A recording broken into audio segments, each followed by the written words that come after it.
வீரம் கொண்ட நம் மரபை ஏற்று நல்வளமும் தந்த நடுவர்களுக்கும் என் சக மாணவர்கள் எம்மை வைக்காட்டும் ஆசிரியர்கள் என் மீது நம்பிக்கை கொண்ட பெற்றோர்கள் அனைவருக்கும் இந்த தமிழ் புலிகளின் இரு கை கூப்பிய வண்ணனங்கள். நான் எடுத்துக்கொண்ட தேர்வு இரண்டு நாடு இலங்கை என்பது நம் தாய்ச்சொரு நாடு என்பதை இலங்கையர்கள் ஆகிய நாம் ஒவ்வொருவரும் உணர வேண்டும். நம்மை படைத்த தாயை எவ்வளவு உருவாக கருதுகிறோமோ அதே போலவே தாய் நாட்டையும் நேசிக்க வேண்டும். சகல இயற்கை அம்சங்களும் பொருந்திய ஓரறிய தீவாகும். 4 பக்கம் கடையால் சூழப்பட்ட நிலப்பரப்பு நாம் வாழ்கின்ற தேசம். மலைகள், நீர்வீழ்ச்சிகள், காலநிலை மாற்றங்களுக்கு புயல்கள் உயரு. ஆசியாவின் அச்சியம் என்று கூப்பிட்டு சொல்லலாம். ஆசிய கண்டத்தில் இந்து சமுத்திரத்தின் உற்றாக திகழ்வது எமது தேசம்தான்.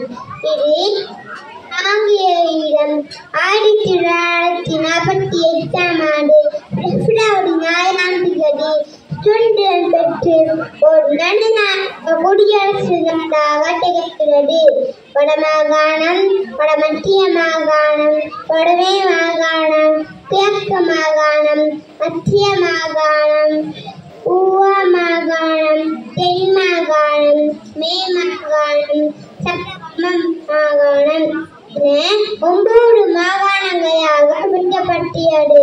கொழும்பு, கம்பா, கைத்துறை, கண்டி, வாட்டரை, நூடையா, காயி, அம்பாந்தோட்டை, யாழ்ப்பாணம், தீவு, வவுனியா, கிளிநொச்சி, மட்டக்களப்பு, அம்பாறை, திருகோணமலை, குருநாகை, அன்னார், புத்தளம், அனுராதபுரம், வல்நடுவை, மதுரை, மொன்னாகலை, ரத்னபுரி, கேகாலை ஆகிய 25 மாவட்டங்களை உள்ளடக்கியது.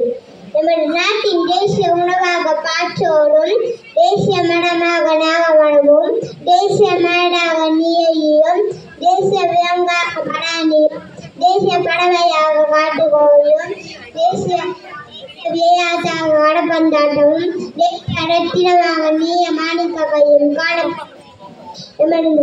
நமது நாட்டின் தேசிய கீதத்தை சிங்காய்த்தி இயற்றியவர் ஆனந்த சமரக்கோள். ஆங்கிலத்தை இயற்றியவர் C.W.W. கனகரன்.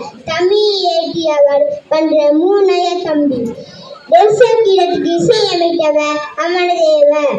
நமது நாட்டின் தேசிய கொடியில் ஏந்திய சிங்கம் காணப்படுகிறது.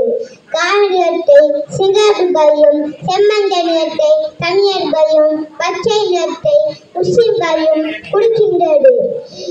நமது நாட்டின்